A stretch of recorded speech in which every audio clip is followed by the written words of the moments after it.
Jump training to run. Have you been frustrated that you know you should be training in order to run, but you're not sure what you should exactly be doing? It's Monday night, which means it's Monday Night Spark, and we are here live to answer your questions about jump training, or what we call plyometric training. So what I'm going to be sharing with you tonight is something that I didn't even get in PT school. So the information that I'm going to share with you tonight is information that I actually have taken at continuing education courses selfishly after I signed up or after I became an adult onset runner. So at age 32, I started running. I shared this story with many of you in the past after my hip surgery for my labral repair, and I started running and I became a runner, and I wanted to learn more about running. So I took a running injuries course, and a large majority of that was this topic that we're going to be talking about tonight, which is plyometric training for runners, and adding it in from a prehab standpoint, performance standpoint, a rehab standpoint, a back to run program. So we covered all of that in that course, and I've implemented that with the hundreds of runners that I have helped over the years. And I want to share this topic with you. So those of you who are jumping on here on the live, just comment live so I know you're here. And those of you watching this on the replay, just comment replay so I give you a little shout out, and I know that you did see the video, and I know that it was helpful for you. So Lisa's pumped about this topic. She's saying, let's do this. I love the excitement, Lisa. I'm very excited as well. For those of you, let's just say this is the first live that you've seen, or the first Monday Night Spark that you are watching, then you want to definitely go back to the previous 2 weeks. So in week one, this really results in, I shared my kind of 5 tips, or the really foundation of you becoming active, stronger, and healthier as a runner, and preventing injuries along the way. So in that first week, I laid the foundation. You definitely need to check out that video first and foremost. And then last week, we talked about how to strength train in order to run healthy. And we got into the importance of strength training, and we talked about a bunch of specific actionable exercises, muscle groups that you should be doing for you as a runner. And today is really the second tip, which is training your muscles plyometrically, or adding in jump training into your program in order to stay healthy as a runner. So you definitely want to check out those videos if you haven't before you check out this video. So this was kind of like the second tip. It was adding in plyometric training into your running. So Denise, thank you for jumping on here. Wes, thank you for jumping on. Cameron, so good to see you. I know Cameron is excited about adding these exercises into her program. So I hope all of you are going to be as excited as you start adding in these exercises. And Marva, thank you for joining us. So let's start to talk about why I decided to include, first and foremost, this topic of plyometric training or jump training into kind of my 5 key tips for healthy running. So number one, it is often missed in a lot of runners training programs that I work with. So I noticed that it is something that not a lot of runners are doing. So those of you who are here on the live and watching this on the replay, I'm really curious to find out actually how many of you are currently doing jump training now in your program. So if you are doing jump training, just say yes, jump training. Those of you who are not, just put not jump training. Just because that will help honestly gauge the conversation of today, of how many people I know are familiar and doing jump training right now versus those that are not. So Marva, thank you for jumping on here on the live, and Cameron is super pumped. Eric, good to see you. Thank you for jumping on here. I appreciate you taking the time out of your evening to join us, and I hope this information is going to help you out, because I know we had a little conversation about some of your training. So hopefully this will be helpful information for you. So guys, just put it in the comment box. I know there is a little delay on Facebook, so I can't see your comments right when you do type them in. It does take a little bit of time for me to actually see them on my end, but I'm curious to see who's jump training, who's not. Just put not jump training or currently jump training, just so I know who is doing that. All right, so that is the real reason why I wanted to include this, is most runners are actually not doing this as part of their program. And for you, really, it's so important for you as a runner. And I hope I get this in tonight's live, and I express to you how important it is for you to consider implementing this into your training, from not only an injury prevention standpoint, because that's what I'm all about, is preventing injuries, right? So my main focus is not just fixing injuries and fixing you as a runner when you get injured, but let's see how we can prevent those injuries, because if we can, that means you're running, and that means you're hitting your goals. So most runners stop hitting their goals, stop running because they get pain, they get injured, they think I'm not a runner and I can't run anymore. So my goal is to be able, for you to be able to hit your running goals and prevent those injuries. So not only prevent injuries, but actually improve your performance. And we're going to get into some of those actionable things that jump training can do. So Lisa says that she is not currently jump training. So this would be helpful. So Jessica, nice. You are doing your jump training. Good for you. You're probably following in some of your daughter's exercises there. So Eric says he's not jump training. Marva says not jump training. And Jessica, she does some jump training in her HIIT workouts, and it works. Nice. So Jessica, let me know how you feel. Like, why does it work? Or what are the benefits that you've seen with jump training? So I'm kind of curious. See, Steve, thank you so much for jumping on here. The man, the myth, the legend, Steve Carmichael. If you guys have not checked out his Run Buzz podcast, you need to check out Steve's podcast. I listen to it on all of my easy and my long runs. He's got some great content, and he does produce some bang up blog articles. So you guys got to check out his Run Buzz website as well as his podcast. You will find a lot of great information for you as a runner. So Marva says you will start tomorrow. Hopefully, yes, after tonight's live, Marva, I'm going to give you the tools to be able to start adding this into your training tomorrow. And Dawn, I know you do your jump training. You know the benefits of jump training. So Dawn's always adding in jump training for multiple reasons with her clients, with her active adults, everyone looking to get fit. If you're a beginner runner, some of the cross-training exercises and classes that Dawn Tebbets runs at Multi-Sports Academy right in Hamden, that is where I see all of my runner clients out of. She can provide you with some awesome jump training exercises as well. All right, so let's get into why plyometrics. So why is this part of these 5 healthy tips? Why is it part of it? Every step you take when you're running, your muscles are reacting to the pavement and they're springing back up. So with every step you take, your muscles are lengthening and then they're contracting repetitively over and over again for that 3-mile run, for that 10K, for that half marathon, for that full marathon. So your muscles are contracting over and over again, and they go through this repetitive cycle of lengthening and then shortening, lengthening, shortening, lengthening, shortening. So they're stretching and then they're contracting, stretching, contracting. So that's how your muscles actually function when you run. And they function what we call plyometrically. So that is really what the term plyometric means, is it's that lengthening of the muscle and then it switches to a contraction. And when your muscle lengthens because you are standing and you're slowly like lowering the foot to the ground, your muscles contract what we call eccentrically. So that is when they're lengthening, they're actually contracting, and then they function concentrically when they shorten to propel you forward, to push you off of the pavement. So that is what running actually is. So let's talk about, actually, let me just comment.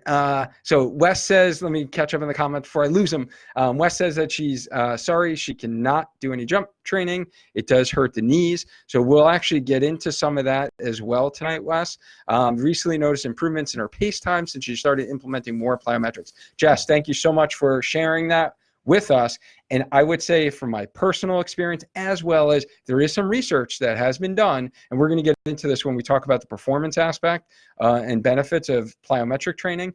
But yes, you will notice your pace times will get faster. So if you're looking to get faster this year and be able to hit some PRs, then you need to add plyometric training into your program.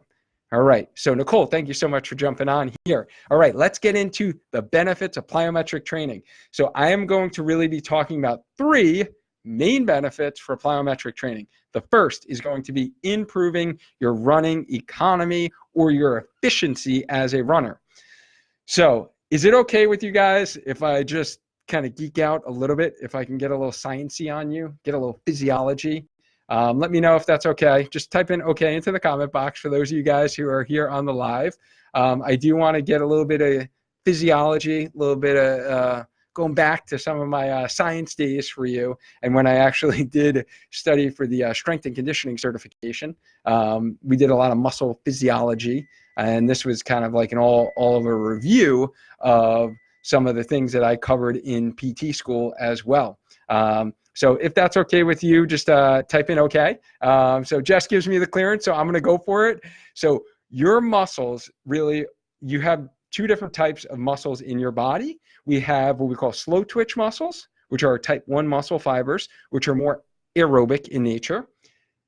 Those are the muscles that are primarily used for most of us distance runners if we're running any length of time. So definitely think, you're running 30 minutes or more, you're using a lot of slow twitch type 1 muscle fibers. Then we have our type 2 muscle fibers, which are our fast twitch muscle fibers, and those are used for more powerful, explosive activities such as jumping or doing power lifts, cleans, jerks, like all of those types of Olympic lifts, as well as your speed work. So your speed work for you as a runner. So if you're doing interval work, if you're doing tempo runs, if you're doing speed work, then that is the type of muscles that you're kicking in, also known as your anaerobic muscles. All right. So that's a little muscle physiology for you and what your body is made up of. Kylie, thank you so much for jumping on. Good to see you here. I hope you're doing well. I just got an update from your buddy the other day. It sounds like you're doing well. So thank you so much for taking the time to jump on here right now and be with us. So we got into a little muscle physiology. Kylie, I'm sure that was a nice little refresher for you as well. So part of being efficient as a runner is being able to recruit more muscle fibers, because the more you can recruit, the better you can push off of the ground and the faster you'll be.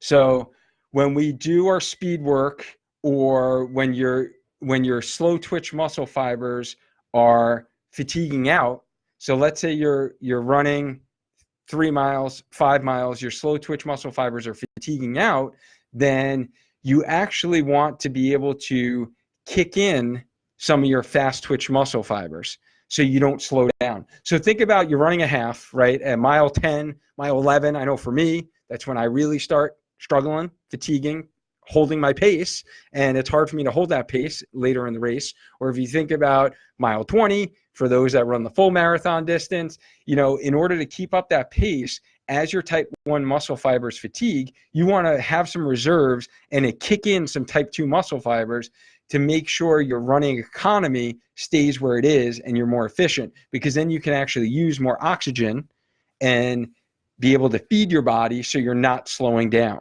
All right, so you're able to maintain your pace later in the race. So research that has been done on plyometric training and specific exercises does show that runners who add plyometric training into their exercise can be more economical as a runner versus those runners who only do weightlifting. So we talked about the benefits of weightlifting last week in strength training to run. But today we're talking about plyometric exercises. So you can actually be more efficient, economical as a runner by adding in these plyometric exercises that we're going to be talking about in just a little bit.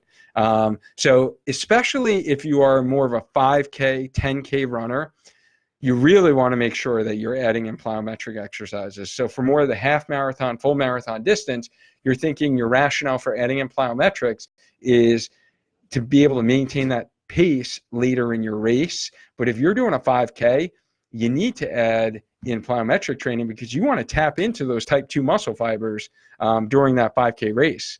I know for me, like 5K feels like a sprint, right? So you want to be able to tap into those muscle fibers. So those of you that are jumping on here, I know a couple of people just jumped on live, just type in live. So I know you're here. I see people are here. I'm not sure who exactly is here. So I give you a little shout out. So that is kind of the first benefit to plyometric training, is become more economical as a runner, more efficient as a runner.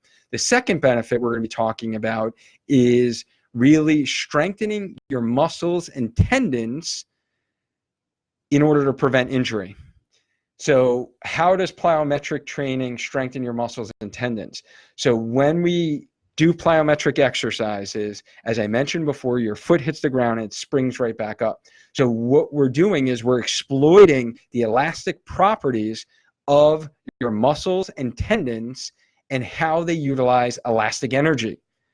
So the better you are at producing force against the ground quickly, the less time you spend on the ground. And that will lead us to our last point and our last benefit to adding plyometric exercises.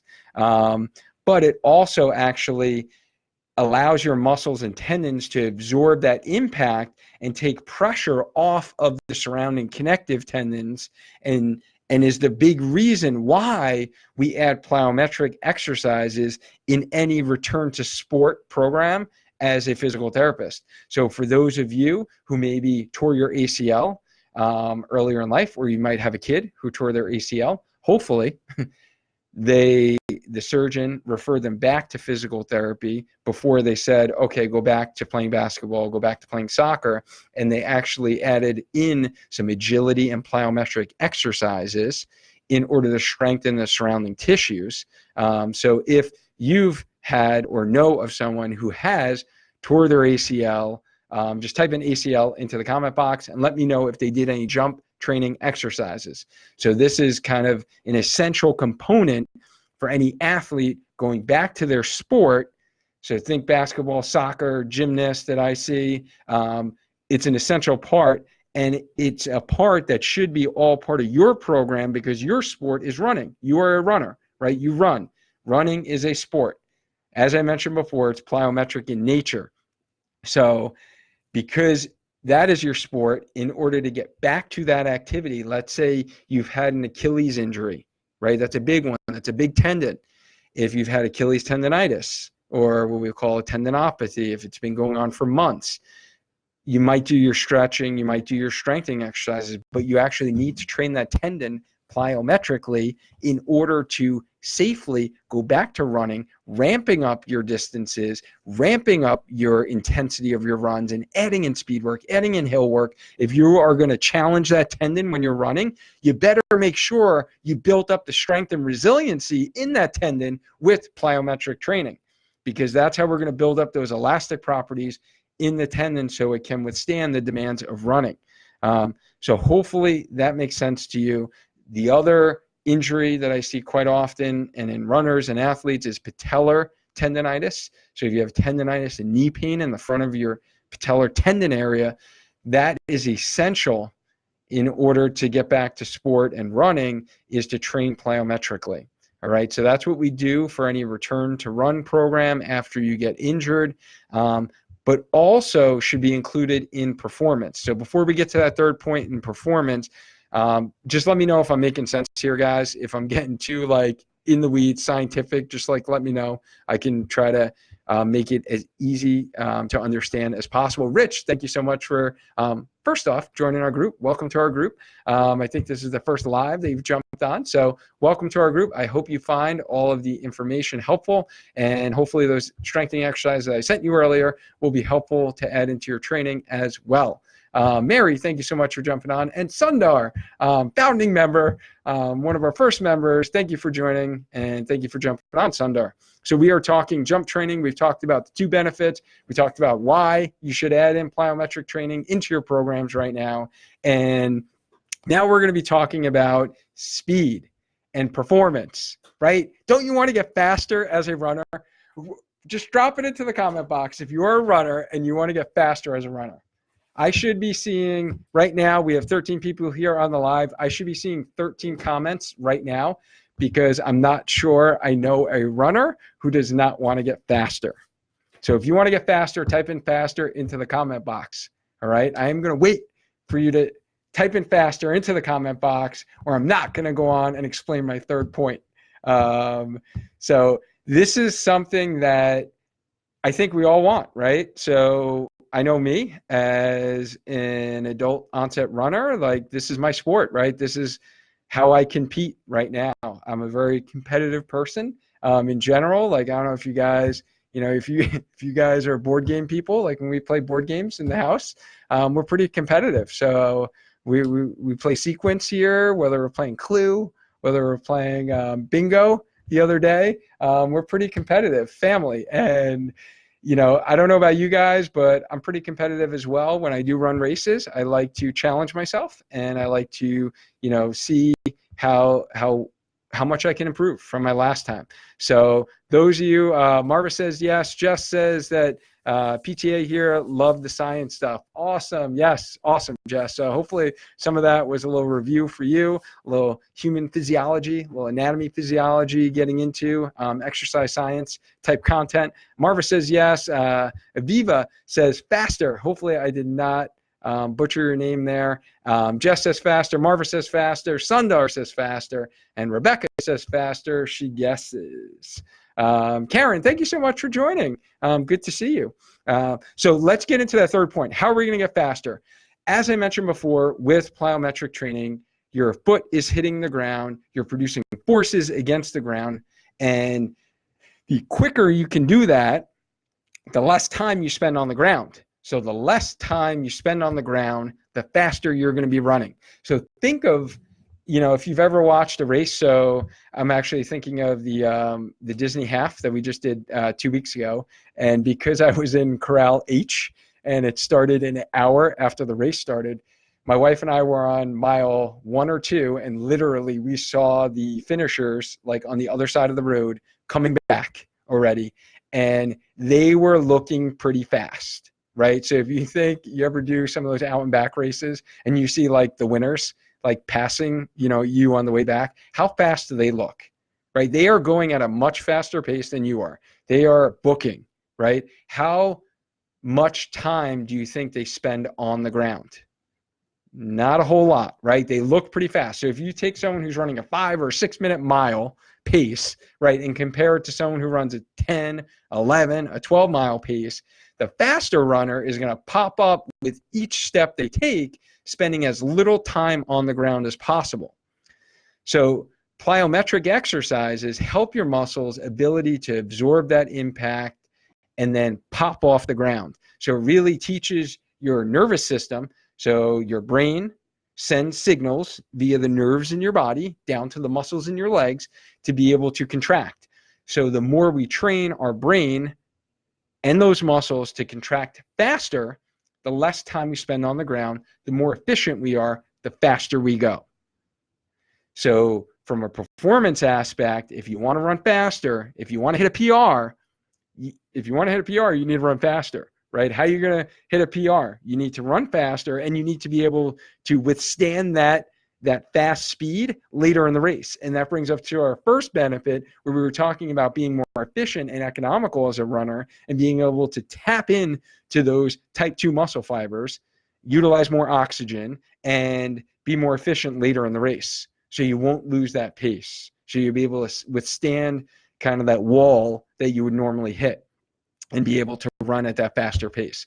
So does that make sense to you guys? Let me know if it makes sense, if that is how you will be a stronger, faster runner. And who doesn't want to be faster? Let's be honest, right? I want to be faster. So that is why you should add plyometric exercises into your program. So what does plyometric, or let me go with, how do we add in plyometric exercises?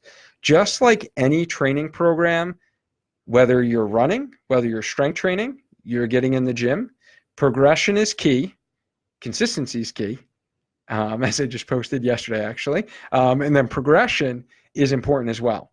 So that's going to really bring us to our fifth point in 2 weeks from now, is talking about proper progression and training. We're going to really get into that and take a deep dive into that fifth kind of training point on our foundational 5 tips for healthy running. But you need to make sure that you're adding in plyometric exercises with progression. So I really want you to start out with level 1, what I like to call level 1 introductory plyometric exercises. So if you want these exercises, I just uploaded some new ones onto my YouTube channel. If you have not subscribed to the Spark Your Training YouTube channel, you will see, I think we're up to 91 specific exercises and tips, healthy tips for you as a runner alone. You just subscribe to the YouTube channel so you don't miss the next exercise video that I will add in there, but you will find 91 videos specifically for you, the runner. So I just uploaded that video. So I can actually easily drop that link right into, so if you want those 4 exercises, and this is really coming from the continuing education course that I learned, years ago, and I've implemented this with hundreds of runners. I've done it myself, and these are fairly simple exercises. They don't look extremely hard, but they will be hard. So if you have not trained plyometrically, you're going to start out with literally 1 set of each of those exercises. If you're pretty well trained right now in terms of your fitness levels, maybe you could try 2 sets. The key to these exercises is to perform them with good quality and don't go for quantity. So you're not doing high rep ranges. Keep it at 8, maybe 8 reps max, and really go for quality. So what do I mean by quality? Quality plyometrics are seen, not heard. So you want to be quiet. So you don't want to be loud, because the quieter you are, that means you are using your muscles to store that elastic energy and pop right back up off the floor, because that's our whole goal, is to be more efficient and to get that spring in your muscles so your foot hits the ground and you're popping right up, pop back up, pop back up. So you're going for speed, spending less time on the ground. That's your goal when you perform these exercises. If you want the exercises, just type in exercise video into the comment box. I will easily send you the link so you don't have to search for it on the channel. When I send you the link, it will take you to the channel, and then you can subscribe to the YouTube channel there. That I'm giving you level 1 plyometric exercises for runners. This is a great starting point. Build up to eventually doing 3 sets of each of these exercises. So you're doing like 8 reps tops.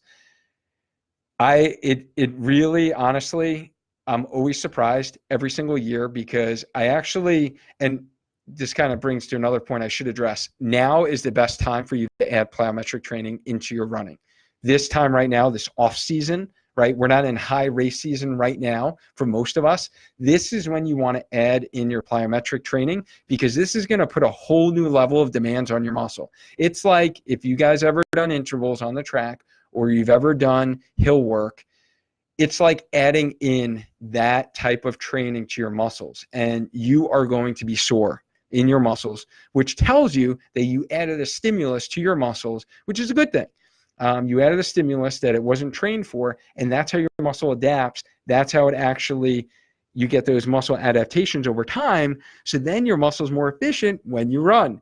Your muscle's more efficient when you're at mile 10 of that half marathon, and you're able to actually maintain your pace. So you've added that training effect to your muscles. So you're getting the speed and you're getting that efficiency in your muscles. So it does take time, but so that first workout, always for me, and I actually started these this year in late November, because I basically stopped doing plyometrics pretty much from July to November. So for me, my kind of training cycle is I'll run the Cheshire Half, right? I train for the Cheshire Half in the spring, and then I'm pretty much maintaining that fitness and that half marathon distance, those long runs, about 10-mile long runs on the weekends throughout the summer, and then really training for Hartford in the fall and trying to get a PR, trying to make that my fastest half. And so that's kind of my training cycle. After Hartford, then it's 5K season. So I'm not, putting as much mileage on my legs, my weekly runs, I'm not as much mileage. So then in November, I started adding back in plyometric training. So I would recommend adding in the plyometrics, really ramping them up. And then I will take you guys, we're starting with level 1. I will take you to level 2, and then I have a level 3. Because progression's key. As your body adapts, these exercises will get easy for you. So you're going to notice that these level 1 exercises don't involve a box. A lot of people think plyometric training are like box jumps or depth jumps, meaning jumping off a box. That's actually level 3. That is a lot of demand on your muscles for you to be at an elevated surface and then jump down from that elevated surface. And you're asking your muscles to control your body weight, gravity, and you started higher. So most people I see who start jump training, plyometric training, they'll like jump off of boxes. Don't start there. Don't. It's number one, from an injury standpoint, I wouldn't recommend it. And then number two, you're going to be extremely, extremely sore. Your muscles, it takes a lot to train your muscles to be able to do that. So start with this level 1. You're going to see it's squat jumps, lunge jumps, wall jumps, which are going to really isolate out your calf muscle. And then we're doing like a hop, hop, hold, going for distance and really sticking your landing, focusing on good form, knee alignment, being seen, not heard. Those are really kind of the fine-tuning point tips. And I try to write as many of those instructions into this exercise video to give you those little cues for when you do these exercises. All right. So Lisa says exercise video. Linda says exercise video. Rich says exercise video. Marva is going to get the exercise video. Jess as well. And Aviva, you're going to get that exercise video as well. And Tanya, thank you so much for jumping on here on the live. You're going to probably want to go back and watch the replay of the beginning part of this video, because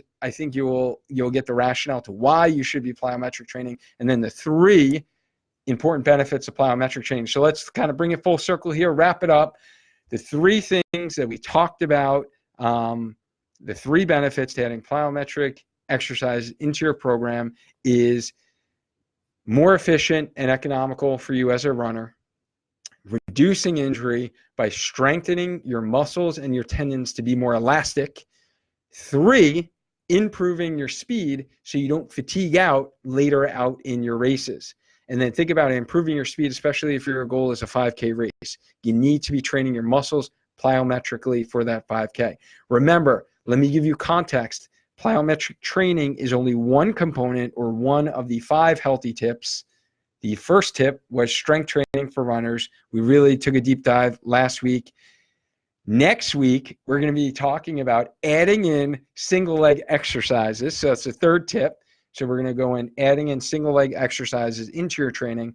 Then the 4th tip is going to be looking at soft tissue care, self-mobility care of your body. And then the 5th tip, we're going to get into proper progression, training, being consistent with your running, and talk a little bit more about training cycles and kind of getting into the training aspect. So again, giving you context into where this fits into the puzzle. It's one of the components in how you train your body in order to run, right? So we want to change that mindset, change that philosophy of just running, and that is your training. No, you need to train your body in order to run, in order to do it healthy and to stay healthy so you don't get injured along the way. I hope this information was helpful for you guys. If it was, hit that like, hit the love button. It will just help this video show up in more people's news feeds. If you're watching this on the YouTube channel, just hit that heart button, hit the like button, and click the bell, honestly, to subscribe and be reminded of notifications when we do add in videos and go live. You guys can also do that on Facebook as well as Instagram. If you didn't know, you could hit kind of get a notification every time I add in a video or we go live, and you will be notified. So we'll let you know that we're live. Before I hop off here, any other questions, guys, drop them in the comment box. I'll answer them before we get off here. Karen, thank you so much for joining in on the live. And then the other thing I did want to mention to you guys, if you did find it helpful, again, hit that like, hit the love button, but also tag a runner, tag them in the comment box if you think they should be doing plyometric exercises. Someone that you go to the gym with, you want to add in these exercises, tag them in so they can see this video and know why you want them to add in some of these jump exercises that I'm going to be giving you. We're going to be having a ton more free content along the way. Remember, stay tuned every Monday night around 8 p.m. Sorry, I was slightly late today. It's always a little crazy to get down and sit in front of this computer by 8 p.m. But around 8:15 usually is my latest.